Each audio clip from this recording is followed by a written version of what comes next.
Welcome अपनी era study. Hello विद्यार्थी मित्रांनो, आज आपण पाहणार आहोत डिव्हिजिबिलिटी. 8वा चॅप्टर आहे, प्रॅक्टिस सेट आहे 22वा, इयत्ता आहे 6वी. पहिला क्वेश्चन काय आहे, यामध्ये एकच क्वेश्चन आहे. माझ्याकडे पुस्तक नाही त्यामुळे मी हे गाईडमधूनच तुम्हाला हा क्वेश्चन दाखवते. क्वेश्चन काय आहे, there are some flowering plants in a garden. म्हणजे काय तर गार्डनमध्ये बरेच झाडं आहेत, कशाचे, फ्लावरचे. On each plant there are many flowers with the same number. म्हणजे प्रत्येक झाडाला एका नंबरचे बरेच फुलं येतं. 3 children took a basket each to pick flower. म्हणजे 3 मुलांना बास्केट दिलेली आहे, एक फूल म्हणजे प्रत्येक झाडाचं एक फूल गोळा करण्यासाठी. Each basket has a one of the number 3, 4 or 9. म्हणजे त्या बास्केटवर 3, 4 आणि 9 असा नंबर लिहिलेला आहे. Each child pick those flower which have numbers divisible by the number on his or her basket. म्हणजे ज्या मुलाला ह्या नंबरची, ज्याला 3ची बास्केट येईल त्याने 3ने डिव्हिजिबल होणारेच झाडाचं काय करायचं, फूल घ्यायचे. म्हणजे तेच फूल त्यांनी घ्यायचे. 4ने डिव्हिजिबल होणाऱ्या झाडाचं फूल त्यांनी 4वाल्याने घ्यायचं. 9वाल्याने 9चं डिव्हिजिबल होणारं फूल घ्यायचं. डिव्हिजिबल म्हणजे काय ते हा क्वेश्चन झाल्यानंतर मी सांगते. दे टूक only one flower from each plant. म्हणजे एका झाडाचं फक्त एकच फूल घ्यायचे त्यांनी. Can you tail which numbers the flowers in each basket will have. म्हणजे आता हे खाली काय दिलेलं आहे, हे 3 मुलं आहेत, याला 4 नंबरचे दिले बास्केट, हिला 3 नंबरची आणि हिला 9 नंबरची. तर हे फुलांची झाड आहे इथं. आणि आता हे 123 नंबरचं झाड आहे ना, असे सगळ्या नंबरचे झाड आहे, ते 16 झाड आहेत टोटल. आणि आता हे एक झाड आहे ना, त्याला एकसारख्याच नंबरचे बरेच फुलं येतं. मग तुम्हाला काय करायचं आहे, जे नंबर दिला आहे ना त्या नंबरनेच डिव्हिजिबल झालं पाहिजे, तरच त्या झाडाचं फूल तोडायचं आहे.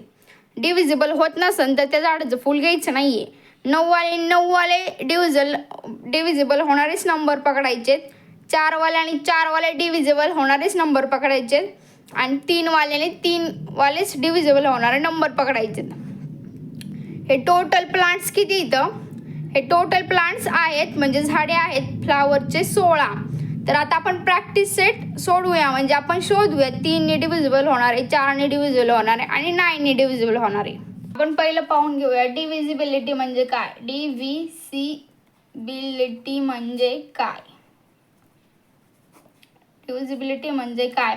आता समजा 63 नंबर आहे बरं का, तर हा काय आहे, डिव्हिजिबल बाय, हा क्वेश्चन आहे की हा डिव्हिजिबल बाय 3 आहे का. तर मग काय करायचं, ह्याचं काय करायचं, 6 अधिक 3 याची काय करायची, बेरीज करायची. 6 आणि 3 किती झाले, 9. आता 3ने काय करायचं, 9ला भाग द्यायचा. 3 1 3 3 2 6 3 3 9. इथं किती राहिले, 0. म्हणजे ह्याला पूर्ण भाग गेला नाही संख्येला, तर हा डिव्हिजिबल बाय 3 आहे, म्हणजे हे बरोबर आहे. आता समजा आपण घेऊया 872. मग 8 अधिक 7 अधिक 2 याची बेरीज करायची. 8 मध्ये 2 मिळवले 10 आणि 7 मिळवले किती झाले, 17. मग 17ला काय करायचं, आपण 3ने भाग द्यायचा. 3 5 15, 3 6 18 आहे, 3 5 15 म्हणजे 15ने भाग जातोय. इतर आता 2 आणि म्हणजे पूर्ण भाग जात नाही, याचा अर्थ हे डिव्हिजिबल बाय 3 नाही आहे. डिव्हिजिबल बाय म्हणजे पूर्ण भाग गेला पाहिजे, तरच आपण त्याला म्हणायचं हे डिव्हिजिबल आहे ह्या नंबरने. जर भाग गेला नाही तर म्हणायचं हे डिव्हिजिबल होत नाही त्या नंबरने. आता पहिल्या क्वेश्चनचं आपण ॲन्सर पाहूया. तो एकच क्वेश्चन की नाही, ते जे ट्रीमध्ये नंबर आहेत ना 108 90 ते सगळे मी इथे लिहून घेतलेले आहेत. आणि आपल्याला काय सांगायचं आहे, नंबर 3ने डिव्हिजिबल आहे का, 4ने आहे का आणि 9ने आहे का. आधी आपण काय करू, ह्या सर्व नंबरची काय करू, ॲडिशन करून घेऊ. 1 आणि 0 किती झाले, 1 आणि 8 मध्ये 1 मिळवलं किती झाले, 9. आता 9 ही डिव्हिजिबल बाय 3 आहे का, म्हणजे जर 9च्या पाड्यामध्ये नाही, 3च्या पाड्यामध्ये 9 आहे का, आहे ना 3 त्रिक 9 म्हणजे ह्याला पूर्ण भाग जाईल, म्हणजे 108 ही 3 ह्या नंबरने डिव्हिजिबल होतोय, म्हणून इथे 108 लिहायचा. नंतर 90 आहे, 9 अधिक 0 9. तर मग आता इथं काय करायचं, 90 ही संख्या 3ने डिव्हिजिबल होते का नाही, 3च्या पाड्यात 9 येतो का नाही म्हणल्यावर मग इथं काय करायचं, 90 ही संख्या लिहायची. ह्या नंबरला 3ने भाग जातो. आता 3 नंबरची संख्या आहे 123. 3 मध्ये 2 मिळवले झाले 5, 5 मध्ये 1 मिळवलं झाले 6. आता 123 ही संख्या पण डिव्हिजिबल आहे, कारण की 3च्या पाड्यात 6 येतो. 123. आता 72, 7, 8, 9. 3च्या पाड्यात 9 येतो का, हा येतो. तर मग काय करायचं, 72 पण 3ने डिव्हिजिबल आहे. 5 नंबरचं काय आहे, 6 मध्ये आपण 3 मिळवले 9, 9 मध्ये 3 मिळवले 12. 12 हे 3ने डिव्हिजिबल आहेत का, आहेत, म्हणलं 336 लिहायचं. आता 9 9 9 9 1 9 9 18 9 27. 9च्या पाड्यात 27 येतो का, येतो ना, 9 नंबरला येतो, म्हणजे पूर्ण भाग जातो या संख्येला, त्यामुळे ही पण संख्या लिहायची 9 9 9. आता नंतर काय आहे, 707 नंबरवाली 4 5 4 5 यांची बेरीज केल्यानंतर किती येतं 9, म्हणजे ह्या संख्येला पण 3ने पूर्ण भाग जातो. मग त्यामुळे इथं पण आपण किती लिहायचं, 450 हे लिहायचं. त्यानंतर आता खाली आहे 8वा नंबर, 9 आणि 6 यांची ॲडिशन करायची. 9 मध्ये आपण 6 मिळवले, 7 8 9 10 11. 9 मध्ये आपण 6 मिळवायचे, 10 11 12 13 14 15, म्हणजे 6 मिळवल्यानंतर किती येते आपल्याला, 15 येते ना. तर म्हणजे ह्या संख्येला 15 संख्येला 3ने भाग जातो का, तर जातो. मग इथं आपल्याला किती लिहायचे, ही जी संख्या आहे ना ती संख्या लिहायची. भाग जात असेल तरच ती संख्या लिहायची, नसन भाग जात तर मग लिहायची नाही. एवढ्या सगळ्या संख्येला जातोच भाग. आता 9 नंबरचं इथं 6 मध्ये 5 मिळवलं किती झाले 11. 11 मध्ये 3 मिळवलं किती झाले 14. आता 3च्या पाड्यात 14 येतो का, 3 1 3 3 6 3 3 9 3 4 12 3 5 15. मग ही संख्या नाही लिहायची, ह्याचा काही संबंध नाही, म्हणजे ही सोडून द्यायची. त्यानंतर 10वी, 5 मध्ये आपण 3 मिळवले 8 झाले. 8 मध्ये परत 4 मिळवायचे, किती झाले 12. या संख्येला 3ने 12 या संख्येला 3ने भाग जातो का, जातो. म्हणजे ही संख्या आपण 3च्या ह्या नंबरमध्ये लिहायची. काय संख्या आहे 435. त्यानंतर 11 नंबरची 6 6 6 6 1 6 6 2 12 7 1 18. 18 ह्या संख्येला 3ने भाग जातो का, 3 5 15 3 6 18. हा भाग जातोय. मग काय करायचं, ही संख्या 3 वाल्या नंबरमध्ये लिहून घ्यायची. भाग जातोय ना, डिव्हिजिबल बाय 3 आहे ही संख्या, म्हणून आपण इथं लिहिलेली आहे. त्यानंतर आहे 9 6 आणि हे 3. 6 मध्ये 3 मिळवलं किती झाले 9, आणि हे 9 9 9 9 2 18.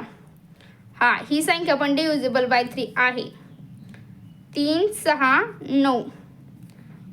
आता खाली आहे 13 नंबर, म्हणजे 1 2 3 1 1 1 म्हणजे 3. 3ला 3ने भाग जातो का नाही, हा जातो, म्हणजे 111 ही पण डिव्हिजिबल बाय 3 आहे. त्यानंतर 2 2 2 अधिक 2 किती झाले 4. डिव्हिजिबल बाय 3 आहे का, म्हणजे खाली भागाकार केला ना आपण, त्याची बाकी 0 आली पाहिजे, तर 0 येणार नाही ना याची, एक खाली उरण, तर मग हा नाही आहे, मग ही संख्या लिहायची नाही. नंतर 15 नंबरची संख्या काय आहे, 9 मध्ये आपण 4 मिळवले किती झाले 13. 13 मध्ये 2 मिळवले 14 15. ही संख्या डिव्हिजिबल बाय 3 आहे, म्हणजे 249 ही डिव्हिजिबल बाय 3 आहे. त्यानंतर शेवटची 16वी संख्या आहे. त्या ज्या झाडांमध्ये संख्या आहेत ना, त्या संख्या इथे लिहिलेल्या आहेत आणि त्यांची आपण बेरीज करून शोधतो की डिव्हिजिबल बाय आहे की नाही. 4 मध्ये 3 मिळवला 7, 7 मध्ये 2 मिळवला 8 9, म्हणजे ही पण डिव्हिजिबल बाय 3 आहे. 432. आता डिव्हिजिबल बाय 3 ह्या संख्या एवढ्या आलेल्या आहेत. किती आले 1 2 3 4 5 6 7 8 9 10 11 12 13 14. 14 संख्या आलेल्या आहेत, म्हणजे 2 संख्या डिव्हिजिबल बाय 3 नाहीत. आता 4 नंबरवाल्या संख्या आपल्याला शोधायच्या. आता 4च्या पाड्यात 9 येतो का? नाही येत. मग ही संख्या सोडून द्यायची. आता आपण बेरीज करून ठेवलेलीच आहे ना, त्यामुळे आता इकडे जास्त काय काम करायची गरज नाही. ही 9 येतो का 4च्या पाड्यात? नाही येत. 6 येतो का? नाही येत. 9 येतो का? नाही. 4च्या पाड्यात 12 येतो का? 4 1 4 4 2 8 4 3 12. हा 12 येतो. म्हणजे ही संख्या आपल्याला लिहावं लागेल. 336. 27 येतो का 4च्या पाड्यात? नाही येत. 9 येतो का? नाही येत. 15 येतो का? नाही येत. समजा तुम्हाला कळत नसेल ना पटापटा, तर मग पाडा एका साईडला लिहून घ्या आणि मग बघायचं येतोय का नाही, येतोय का नाही. नाही तर मग भागाकार करायचा. 14 येतो का? 4 1 4 4 2 8 4 3 12 4 4 16. नाही येत. 12 येतो का? हा येतो. 10 नंबरला किती संख्या आहे? 435. नंतर 18 येतो का? 4 1 4 4 2 8 4 3 12 4 4 16. नाही येत. 18 नाही येत. 3 नाही येत. 4च्या पाड्यात 4 येतो का नाही? येतो ना. एकच नंबरला येतो. म्हणजे 220 ही संख्या लिहायची. त्यानंतर 15 येतो का? नाही येत. आणि 9 पण नाही येत. म्हणजे किती थोड्या संख्या आपल्याला सापडलेल्या आहेत 4ने डिव्हिजिबल होणार आहे. आपण ह्या 4च्या नंबरला काय केलंय, वरून पाहिलंय की येतेत का नाही, ह्या नंबरने डिव्हिजिबल होतेत का नाही. तर आपल्याला आता ॲक्च्युअलमध्ये पण आता असे ह्याच्यात काही नंबर असे पण आहेत की त्यांना 4ने भाग जातोय, पण ह्यांच्या बेरीजमध्ये तो भाग केला जात नाही. आता इथं आपण परत शोधायचे, कारण की 3 हे इझी होतं का नाही, 3 पटापटा आपल्याला सापडलं. पण 4ने अजून काही संख्या आहेत त्याच्यात की त्या संख्येला पूर्ण भाग जातो. जर तुम्हाला कळत असेल ना, जर इवन नंबर येत असेल ना, तर हो लास्टला इवन नंबर येत असेल 2 डिजिट, ते 4च्या नंबरमध्ये असते, तर ते नंबर शोधायचे आणि त्यांना जर भाग जात असेल पूर्ण 4ने, तर मग त्या नंबरला पण घ्यायचं आपण. आता 108 हा लास्टवाला नंबर कोणता आहे? इवन आहे.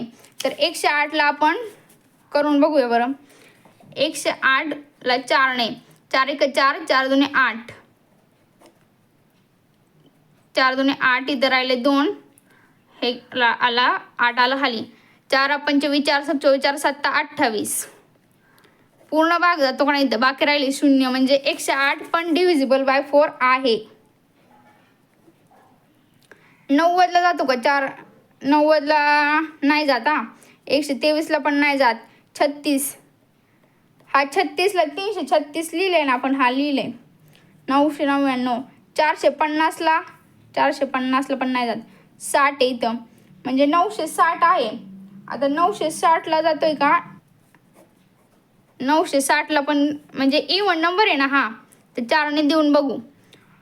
4 1 4 4 2 8, एक राहिला हातचा, 4 चौक 16 आणि 16ला पूर्ण भाग जातो आणि इथं 0, म्हणजे ह्या संख्येला पण पूर्ण भाग जातोय.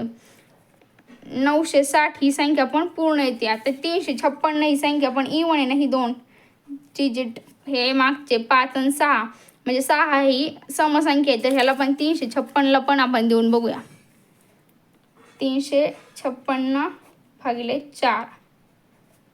4 1 4 4 2 8 4 3 12 4 4 16 4 25 4 7 24 4 7 28 4 8 32 4 8 32 4 9 36. 36 नाही ना, 4 8 32, म्हणजे इथं 32 लिहायचे. 35 मधनं 32 गेले, 3 राहिले, 6 आला खाली. 4च्या पाड्यात 36 किती नंबरला येतो? 4 9 36, 9 नंबरला येतो का नाही. म्हणजे 36ला पण पूर्ण भाग गेलेला आहे. म्हणजे ही 356 संख्या पण 4ने डिव्हिजिबल आहे. आता 35ला तर भाग जाणार नाही. 666ला पण भाग जाणार नाही. याला पण नाही जाणार. 369 हे 69, ह्याला 11ला पण नाही जाणार. 220 लिहिलं आहे का? आणि हे 239ला 9 कुठं आहे का? नाही आहे. आणि 432ला जाऊ शकतो. 432 4 4 4 1 4 4 2 8 4 1 4 आणि इथं 4 1 4. आता 3 हा लहान आहे ना, मग इथे 0 द्यायचा आणि 4च्या पाड्यात 32 आहे का? आणि ही संख्या डायरेक्ट पूर्ण घ्यायची. 4 1 4 4 2 8 4 3 12 4 4 16 4 25 4 7 24 4 7 28 4 8 32. 8 नंबरला आहे. म्हणजे ह्या संख्येला पण पूर्ण भाग जात आहे. काय? 16 नंबरची संख्या 332. आता 9 नंबरवाला जर ह्याच्यात कोणती संख्या पण अजून 4ने डिव्हिजिबल होत असेल तर त्याचा तुम्ही भागाकार करायचा आणि शोधायची. एवढे सोपं आहे हे, काय लय अवघड नाही. नंबर 9 आता 9 नंबरने डिव्हिजिबल असणारे आपल्याला संख्या काय करायच्या? शोधायच्यात. ही 9 नंबरने तर 1 नंबरचं 108 जातेच. 90ला पण 9ने भाग जातोय म्हणजे ते 90 पण लिहायचं. त्याच्यानंतर 123ला 6, 9 1 9, 9 10 11 12, 3 नाही जात, ह्याला नाही जात 123ला, ह्याला 72ला जातोय. नंतर 336ला जातोय का? 9च्या पाड्यात 336ला नाही जात. 336ला नाही जात. 6 नंबरची आहे 999, त्याला जातोय. 999ला जात आहे. त्यानंतर 7 नंबरची काय आहे? 450. 9च्या पाड्यात 9 येतो का नाही? ह्याचा भागाकार तुम्ही करून बघायचं बरं का. ह्या प्रत्येक संख्येला भागायचं. बाकी जर शून्य येत असेल ना तर मग ते खाली शून्य लिहायचं. जर तुम्हाला हे असं फास्ट समजत नसेल ना तर मग प्रत्येक संख्या असं करायचं भागाकार. इथे 9 लिहायचा. आता काय संख्या आहे 450 नंतर? 960. 960 लिहायचं. आता काय करायचं? इथं 960 असं लिहायचं आणि 9ने डिव्हिजिबल आहे का नाही हे बघायचं ना. मग 9 1 9 0 नंतर 6 आला. आता 6 आला म्हणल्यावर 6 आहे लहान आहे 9 पेक्षा, मग इथे 0 द्यायचा आणि इथे हा 0 पुढची संख्या खाली घ्यायची. 9च्या पाड्यात 60 येतो का? 9 1 9 9 18 9 30 27 9 चौक 36 9 5 45 9 सक 54 9 7 63 9 सक 54 आणि 9 7 63 म्हणजे 54 संख्या घ्यावं लागेल. आणि तर 6 राहिले म्हणजे 0 येत नाही, म्हणजे हे 960 हे डिव्हिजिबल नाही आहे. आता 9 नंबरचं काय आहे? 356. 14 येते इथे बेरीज, म्हणजे हे पण डिव्हिजिबल नाही आहे. हे 10 पण नाही आहे. हे 666 वालं तर डिव्हिजिबल आहेच, लगेच दिसतंय की नाही. 9 1 9 9 2 18. नंतर हे पण आहे 18. 18 तर 9च्या पाड्यात. एक बेरीज करायची, एक जरा सोपी ट्रिक आहे. आणि ह्यानी पण कधी कधी काय होते फिगर आउट करता येत नाही, म्हणजे शोधता येत नाही आपल्याला. हे 4चं काही शोधता नाही ना आले, काही ह्याचे तसेच राहिले. त्यामुळं कधी कधी काय करायचं, तुम्हाला वाटतंय ना समजा ह्या नंबरला जाईन भाग, तर त्यांनी भाग करून बघायचा. त्यानंतर काय 369. 18 आहे ना, 9ने भाग जातो. 3ला जातो का? नाही जात. ह्याला पण नाही जाणार. आणि ही लास्टवाली संख्या काय आहे? 432. म्हणजे एवढ्या संख्येला 9ने भाग जातोय, म्हणजे एवढ्या संख्या डिव्हिजिबल बाय 9 आहेत. सोपं आहे की नाही प्रॅक्टिस सेट. म्हणजे भागाकार येत असताना भागाकार करायचा आणि शोधायचं. आणि भागाकार जर नसन करायचं तर मग बेरीज करायची. पण बेरीजमध्ये काही काही संख्या राहतात, त्यामुळे भागाकार करून बघत जा. इथेच प्रॅक्टिस सेट संपलेला आहे. Thank you so much. आणि डिव्हिजिबिलिटीमध्ये एकच प्रॅक्टिस